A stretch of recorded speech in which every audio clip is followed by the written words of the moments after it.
नमस्ते, मी गणेश खडकर एज्युकल्चरमध्ये तुमचं स्वागत करतो। प्राचीन भारताचा अभ्यास करताना काही युग किंवा इरा आहेत, ते युग कुणी सुरू केले आणि कधी सुरू केले याच्यावर जनरली प्रश्न विचारला जातो। चार प्रमुख आहेत। गुप्त युग जे आहे ते चंद्रगुप्त फर्स्ट यानं सुरू केलेलं आहे 320 AD मध्ये। नंतर विक्रम युग जे आहे ते एजस 1 या राजानं 57 BC मध्ये सुरू केलेलं आहे। शकयुग जे आहे जे आजही आपण वापरतो, कनिष्क राजा जो कुशाण घराण्याचा आहे त्यानं सुरू केलेला आहे 78 AD मध्ये।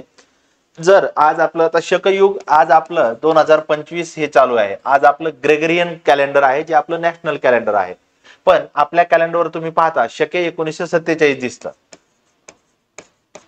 हे 78 AD आणि म्हणजे याच्यातून 2025 मधून 78 वजा केले की आपलं शक कोणतं चाललंय हे आपल्याला कळतं।